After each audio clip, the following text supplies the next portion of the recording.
Hello, everyone. It's Sibyl Star, and I am here to give the cosmic weather forecast for 2023, or the astrology for 2023.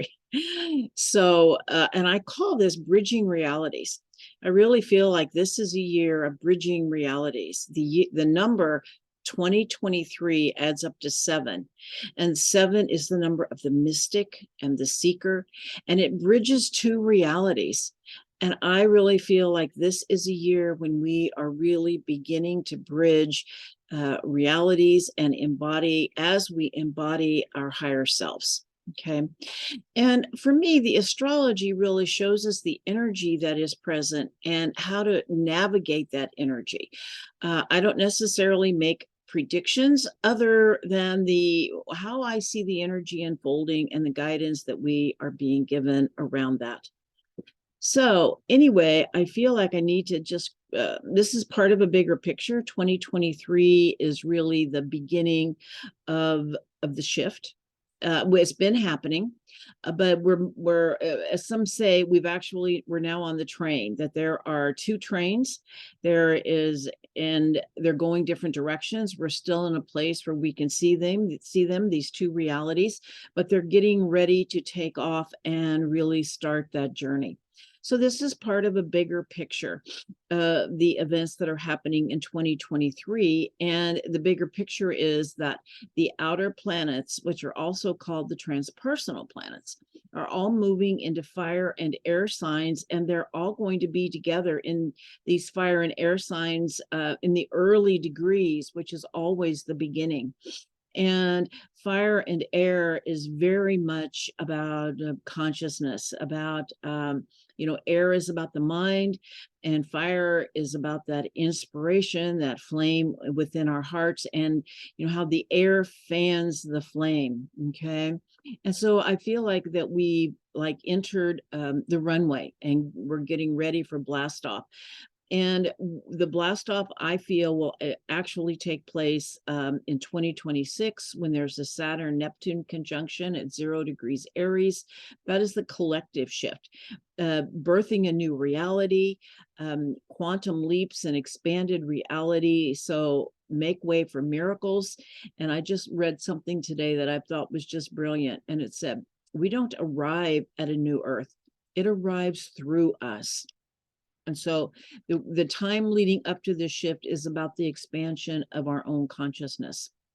Now, Bashar, who's a channel which many of you are familiar with, says that 2023 starts the year of open contact, and that it will last for about 10 years, where but it starts out slow and then gets more intense. He says that there's 147 star nations that are here in other dimensions helping us with this shift.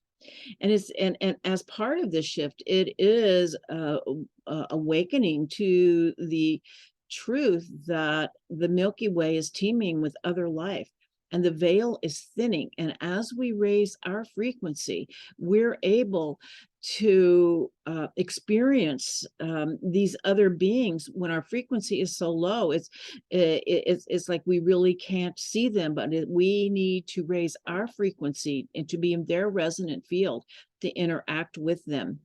And to also realize that this open contact that Bashar speaks of, we must give our permission. It's not about abduction. Okay.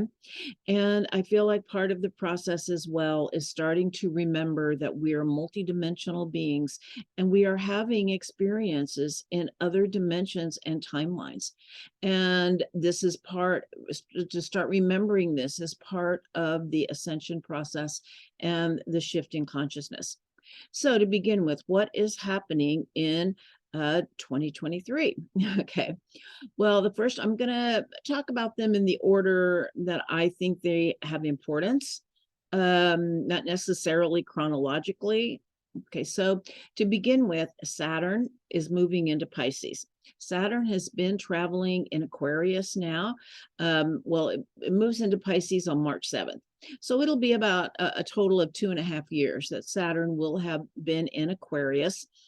And so this Saturn in Aquarius is moving into the late degrees of Aquarius. It'll be there in 28, 29 degrees of Aquarius in February and March. And the late degrees of any sign is very much about a master teaching. It's like before this planet leaves this energy, there's like one really big teaching, and have you learned what you needed to learn with this event?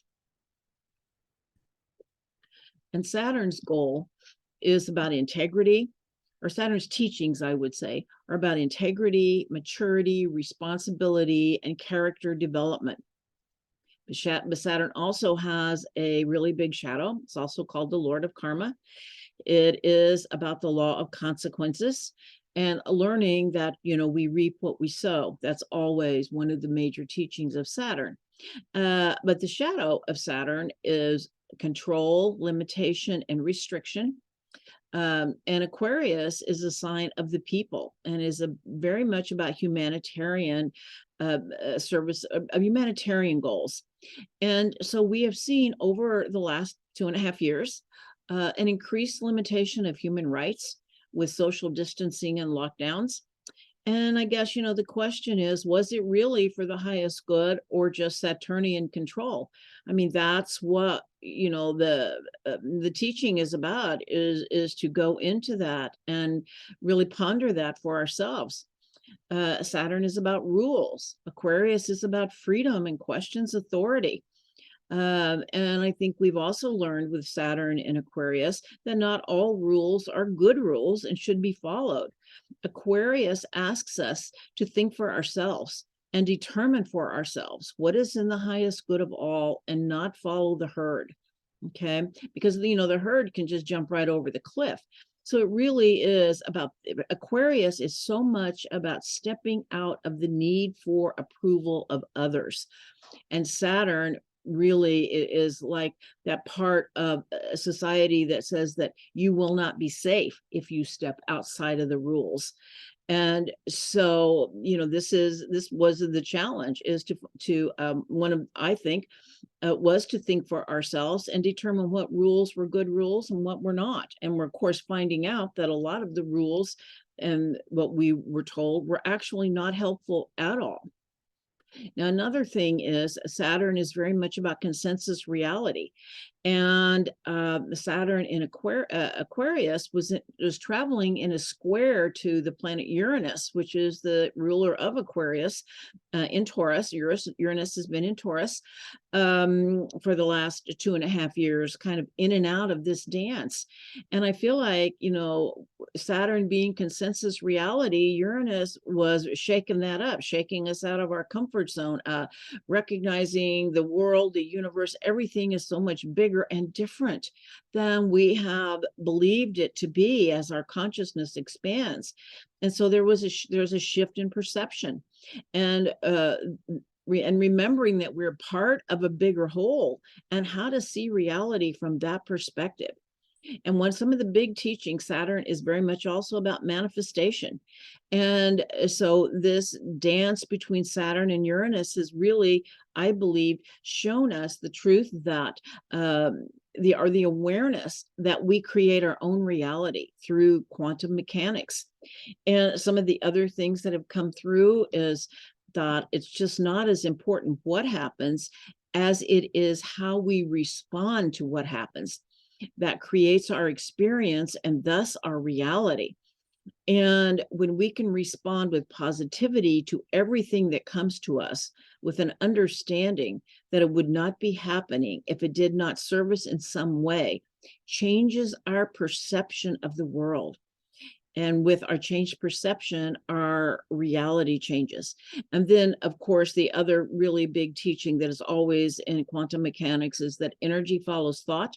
Where we focus our thoughts, our feelings, and then take action, is what we create. But it's really where we focus our energy is what we actually create.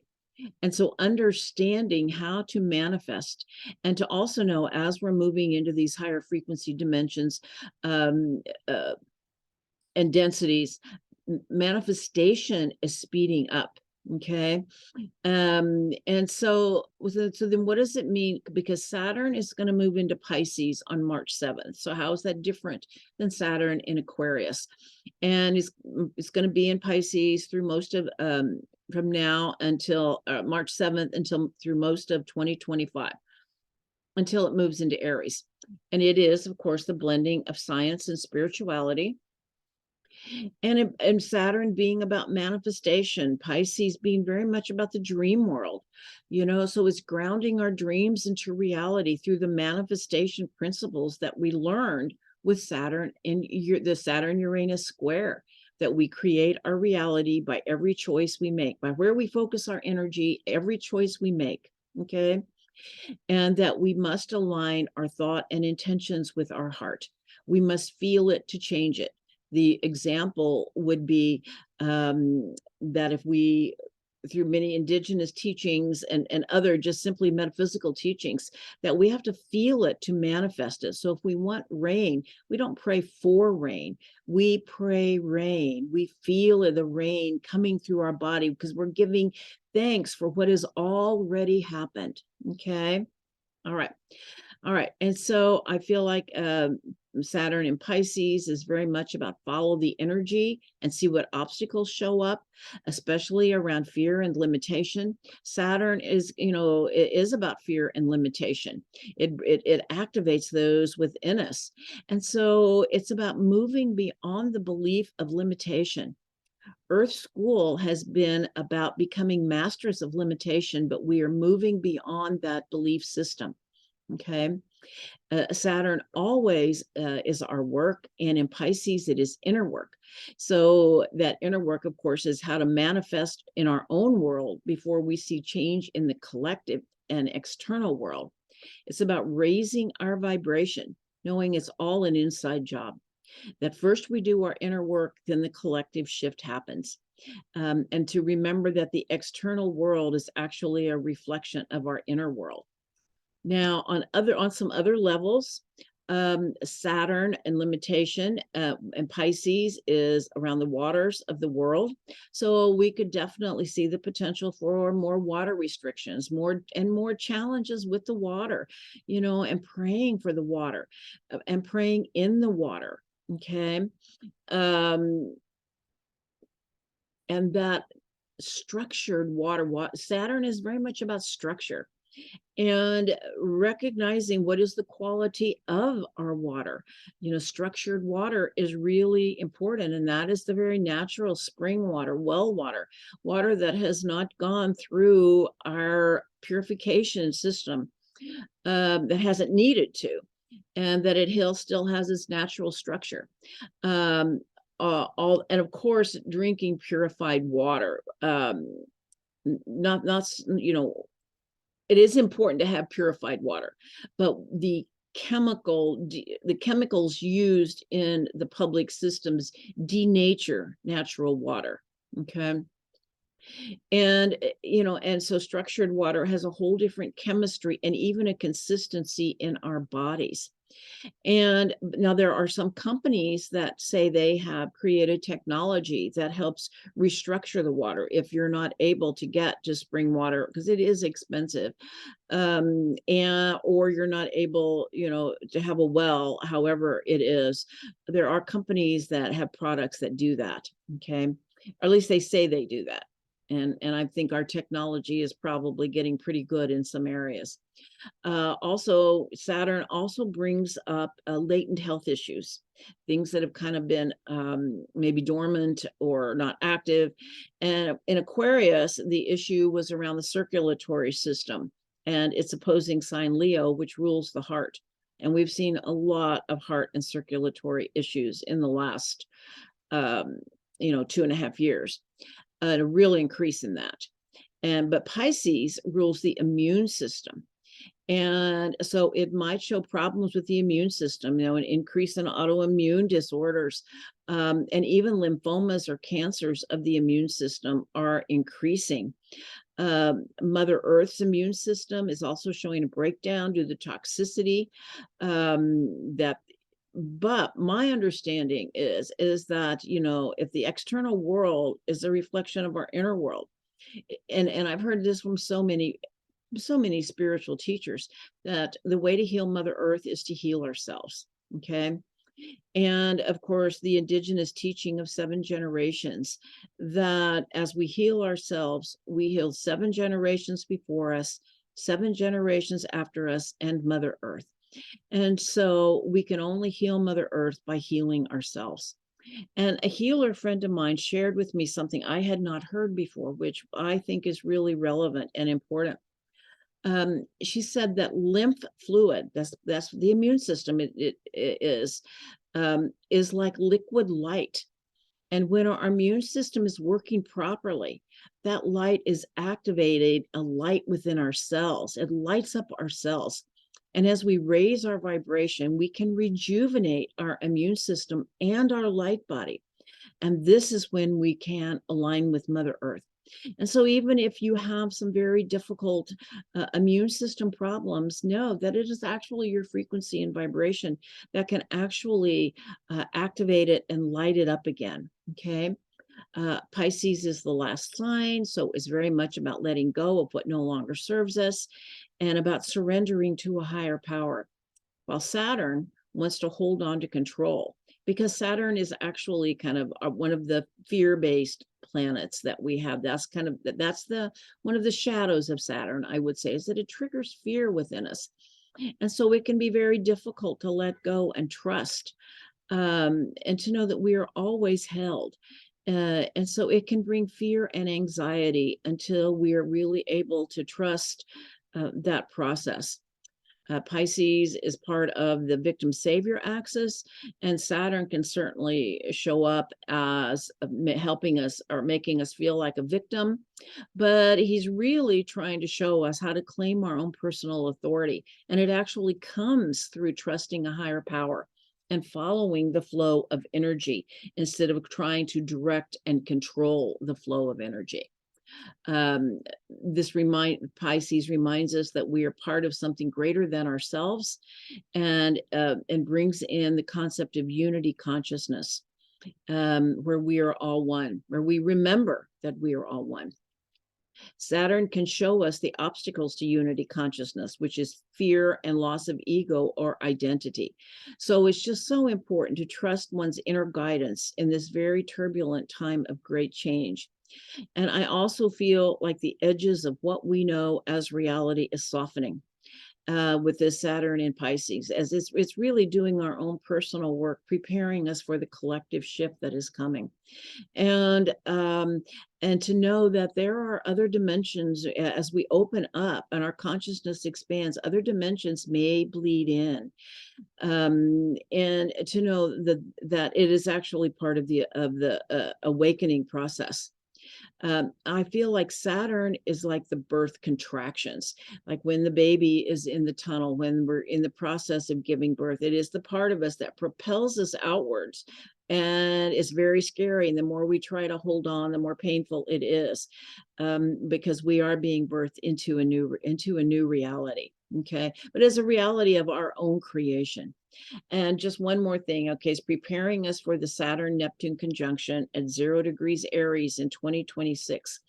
And there's a Kogi prophecy that, the indigenous people who live high up in the mountains in Colombia, who say they're the direct descendants of Atlantis and have had very little outer contact until just recently with the outer world. They say the shift is happening in 2026, and with this Saturn-Neptune conjunction, it is about the birth of a new reality. It's creating our own reality, and 0 degrees Aries is always a beginning. It's the birth, and so there is a collective shift giving birth to a new reality. All right. And that's what's coming, but we're in the process of preparing for that. Pluto is another big player here in 2023. Pluto moves into Aquarius just for 3 months at 0 degrees from March 23rd to June 11th. But the rest of the year is in the late degrees of Capricorn. And, Pluto is actually also the last outer planet to transit Aquarius. All of the other outer planets have gone through Aquarius now recently. And And so I feel like it's the last piece of the puzzle of moving into the age of Aquarius. I think it's going to be happening faster than people have predicted. I feel that way. And I feel like we're really bridging it, but a big piece of it will be there. And as I said, too, the last degrees of a sign is where we receive some of our biggest teachings from that planet in that sign. It says it's now time to master this energy. And so pretty much all, like I said, all of 2024, except for those 3 months where it moves into Aquarius, kind of getting its toe in it, we're learning the last, kind of like the master teachings of Pluto in Capricorn. And Pluto is the god of death, transformation, and rebirth. He requires authenticity and honesty with ourselves and others. And he shows up when something has no more life, when it is stagnant, when it is corrupting, when it is and putrefying, and actually needs healing and release. And so that a rebirth can happen. Another good example is like a controlled burn of the undergrass, which is not allowing for new growth. And so a controlled burn it fertilizes the soil. Pluto can also is referred to as compost. Okay. So it makes everything grow through death. It's life that comes through death. It can also be compared to a snake shedding its skin. What is no longer true and authentic for us needs to come off. And Pluto also transforms the emotional body and requires that we feel. Okay. Capricorn seeks integrity and maturity in all actions. And so it's a Pluto and Capricorn on a really personal level is very much about becoming emotionally mature, able to own our own stuff without projecting it on others. Understanding that if a trigger shows up, it indicates some place in our psyche, in our emotional body, where we are still unhealed and do not yet love ourselves. So it's recognizing we're going through this, and to be gentle with ourselves, and to be gentle with others, and to know that we are doing this massive healing for ourselves and shedding our own dead skins. And as we do, we also heal Mother Earth, as through that 7 generations teachings. But it's also, Capricorn's very much about being responsible, being accountable. So it's also, even while we're going through this massive healing, it's important to hold ourselves and others accountable for our actions, and also then bringing in radical forgiveness once we are able to do that, so that, they're all there. And on a more collective level, Capricorn indicates the structures that hold up our civilization, the bones of our civilization, one might say. Pluto and Capricorn continues to show us the deep corruption of these institutions, such as our government, banking, the healthcare system, media, corporations, etc. It requires those not in integrity with the highest good and being of service to the people be held accountable. And of course, it is the Pluto return in the chart of the US. So it's particularly intense here. And to know that the collapse of the old structures is happening as the new is emerging. Pluto in Aquarius is very much about the future. Recognize that we are creating the future in the shell of the old. We just have to let go and realize many of these old structures no longer serve us, but the new is now emerging, and we will allow it, if we will allow it. Pluto in Aquarius means, one of the meanings is power to the people. Aquarius is of the people, and the goal of Pluto is actually self-empowerment. It's not just to hurt us, it is to heal us and then to empower us, okay? Or to show us how to heal ourselves and become self-empowered. That's really more what it's about. And the French Revolution and the Constitution, the writing of the Constitution, or the signing of the Constitution of the United States, both happened with Pluto in Aquarius. And so even though it is showing us where things are corrupted, it's also asking us some other questions. And so Pluto, we have our United States, Pluto is in the second house of the economy. And so that's, of course, where Pluto is transiting in this Pluto return. And I feel like one of the things that is showing us is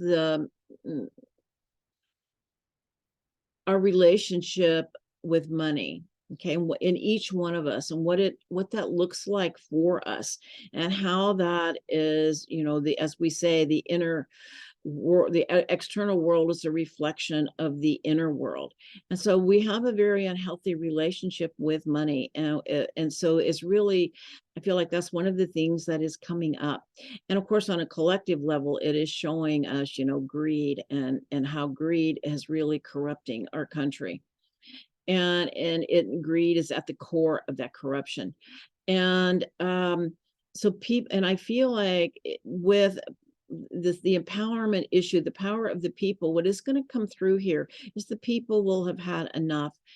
Many people have taken the red pill and are able to see beyond the illusion. It's kind of like with an alcoholic. Before you can remedy the situation and heal it, you have to identify the problems.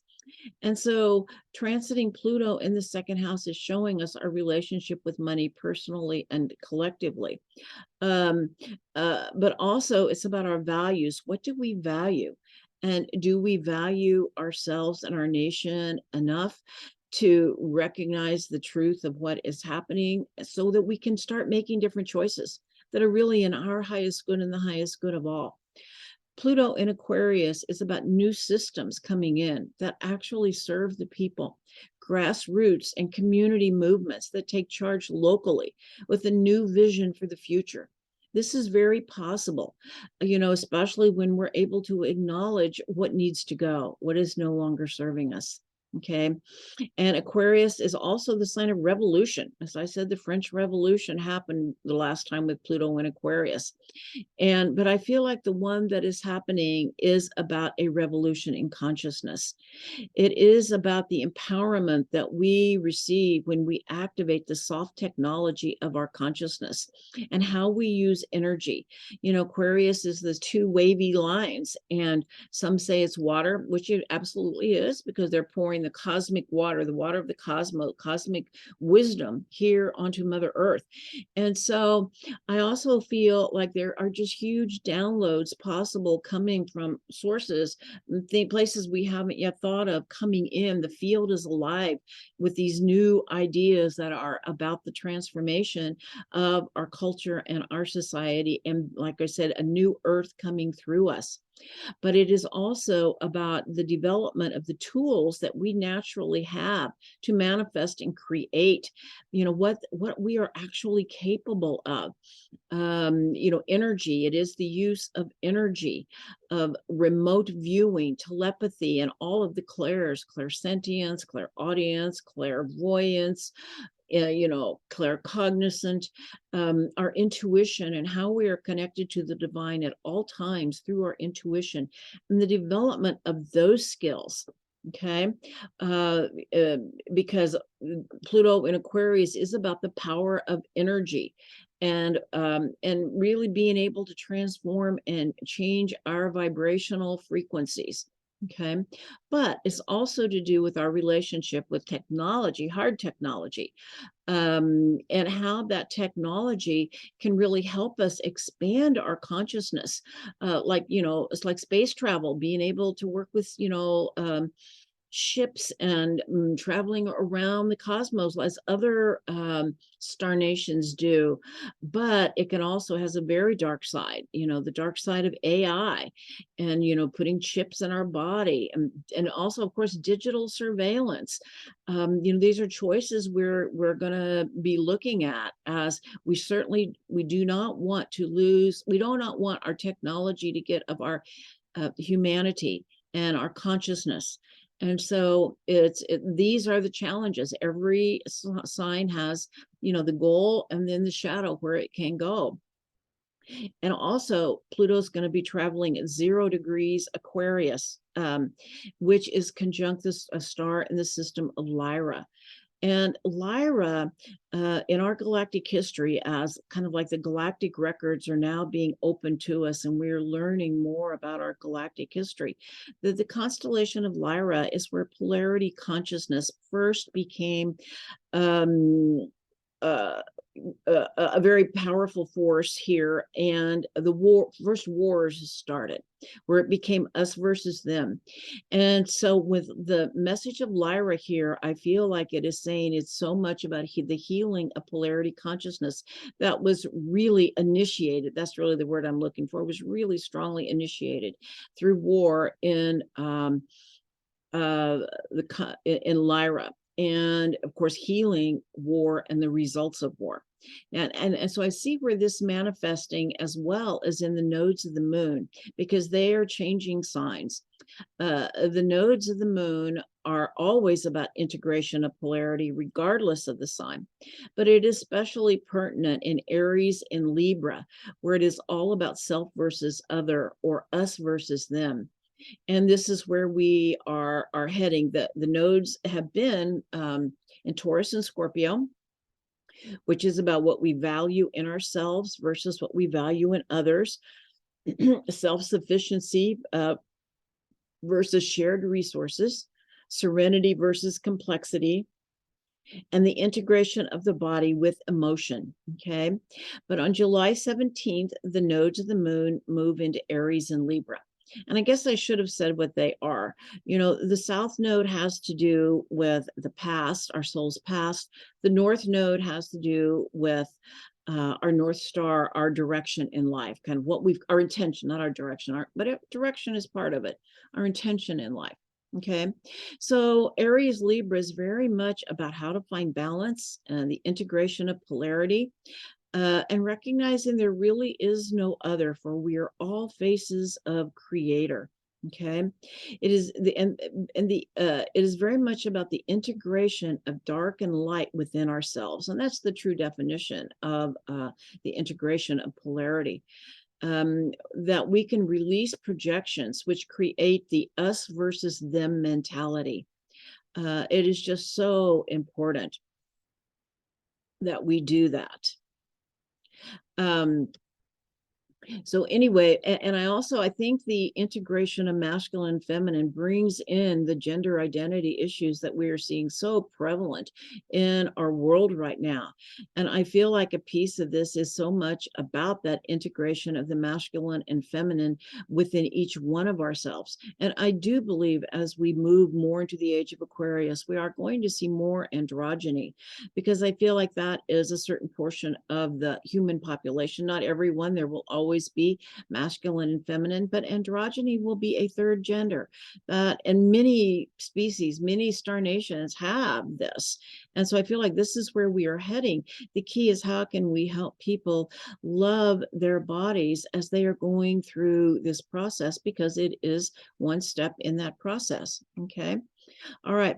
And the truth of the matter is, that, the Libra Aries polarity is very much about self versus other. And with the North Node in Aries, this is saying this is a time, and the nodes, 18 to 19 months is how long they're in a sign. That individual needs must always be considered, and how can we give our gift to the world if we have compromised who we are by the need to please others. Okay, so it says in this balance, the me and we are both important.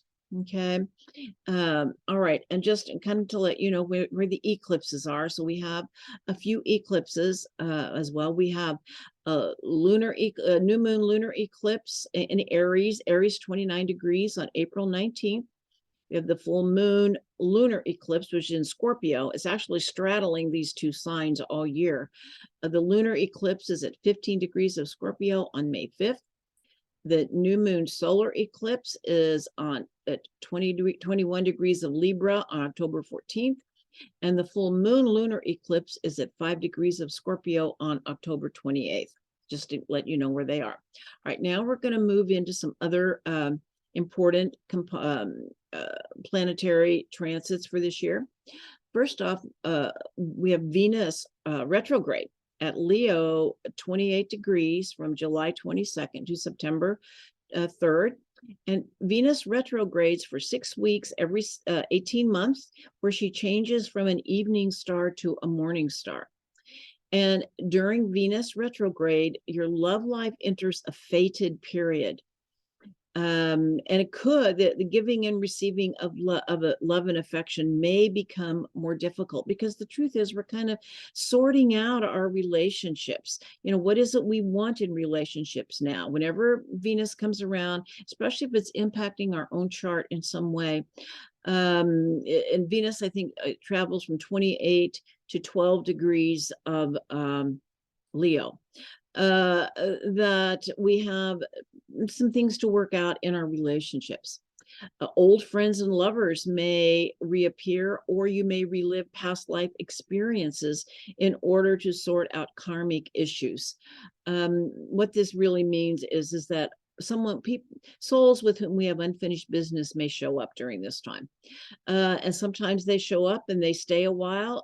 Other times we just have the ability to maybe get closure on a relationship that we did not finish at another point in time.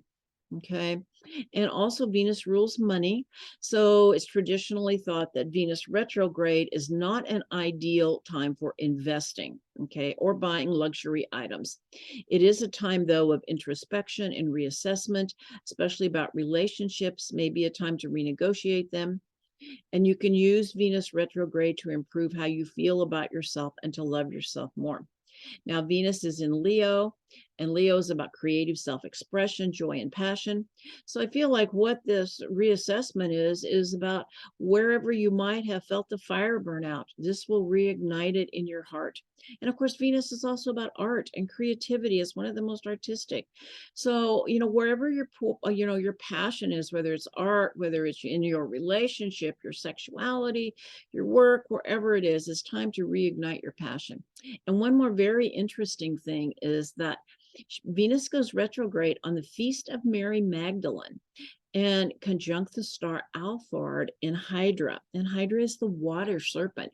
And this star, this constellation, is very connected to Mary Magdalene, because the water serpent is very much about the Kundalini energy and sacred sexuality, and it is the serpent of enlightenment. And Mary Magdalene is also about the integration of the masculine and female within the sacred marriage, or hieros gamos. All right, just a few more things and we'll be done here. All right, Mercury is well, actually, we start and end the year with Mercury retrograde, so it's very prominent. Okay, and Mercury is transiting through earth signs, which is very practical, common sense solutions, slowing down and getting grounded, taking care of your body. It's kind of like we need to be fully in our body to be able to start making these shifts in consciousness, because we are moving into a more embodied spirituality. We're taking our bodies with us. We're not leaving our bodies. So, but we do need to be grounded. And what is it too? As they say, you have to have wings, you must have roots. So you must be grounded here in Mother Earth to be able to fly. All right.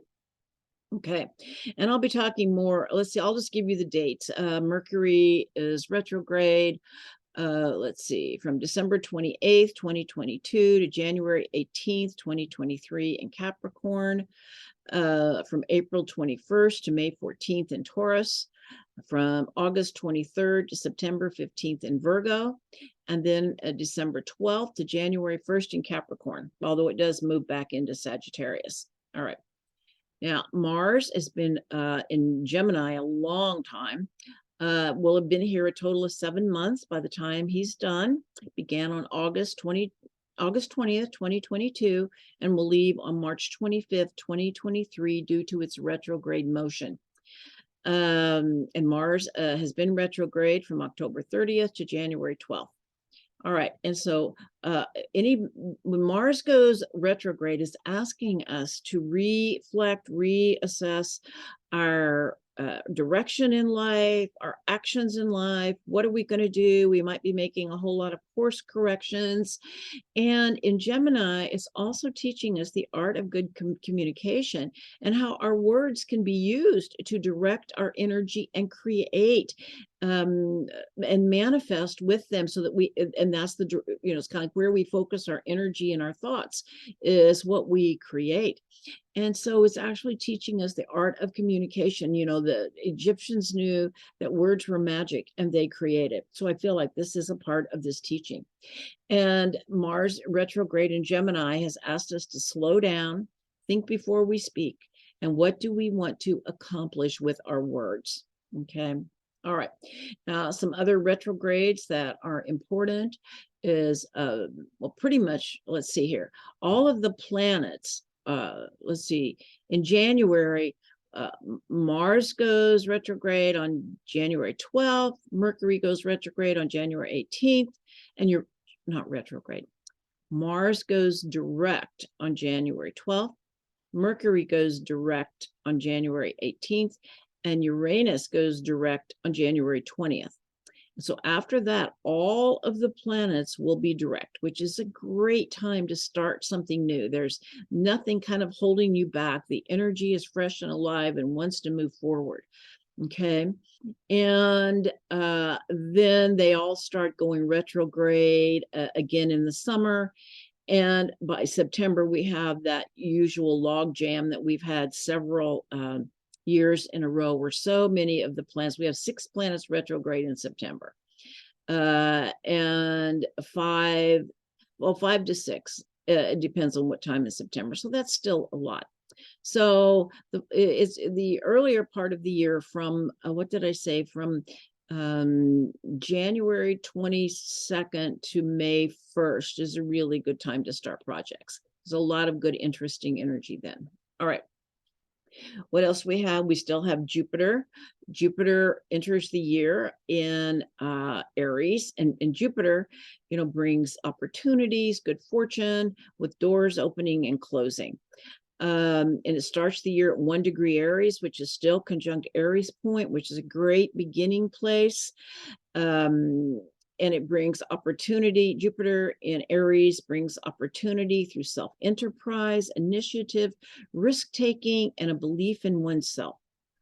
Jupiter moves into Taurus on May 16th, where it will be there throughout the rest of the year. And good fortune comes through patience, hard work, practicality, staying centered and calm. It's like the Aries is the initiating, is like, this is when you start. And then the Taurus is more the stabilizing. It's how you land it. It's how you ground it. Once you've started it, then how do you stabilize it? Okay. And Jupiter and Taurus can also bring good fortune. One more thing about Taurus is that it's important to stay calm and centered and not respond emotionally to every crisis. Okay. And Uranus and Jupiter are both transiting in Taurus, but they will not be conjunct until 2024. Okay. And so Uranus is still transiting through Taurus. It will be there 15 to 23 degrees throughout the year of 2023.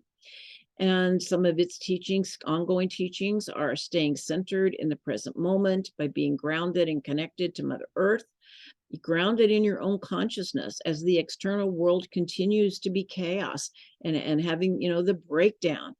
And Taurus is very much about, the economy and the finances. And I know so many people are so concerned about this. And, and it's true, it is concerning. And yet, I feel like the guidance that we are being given is to, it's like stay in the present moment and meet each challenge as it comes. And just it's kind of like traveling the rapids. That the truth is, we don't know what's coming around the corner. The key is recognizing it and then making a choice of how to respond to that energy from a grounded, calm, centered place. Okay, because there is a lot of turbulence in the field of Mother Earth. Uranus and Taurus. Taurus is very much about it being unstable weather. And once again, an unstable economy, lots of twists and turns. Okay. And of course, the other really most important thing is to listen to the wisdom of your body and practice self-care. During these turbulent times, as we can stay grounded in our own consciousness, our body will give us a lot of signals. If something feels right and, or doesn't feel right, really listen to it. And take care of your health. Very much about self-care. If you lose your health, you lost a lot. And so self-care, investing in your health, is a very, very important thing to do. Okay. And to also, Taurus is also about, self-improvement. Not so much self-improvement, but the development of your gifts, talents, and skills. And and when you really work and improve yourself, you will do fine no matter what the economy does. Okay. Yeah. So we're really given the advice of how to navigate this energy. And it is very much about staying grounded and centered and connected to Mother Earth. And of course, she's the other big guide. Mother Earth will guide us if we listen. All right, Neptune, it remains in Pisces. We'll be there, let's see, 23 to 28 degrees. And it continues to bring Neptune continues to bring in unity consciousness, access to a greater reality.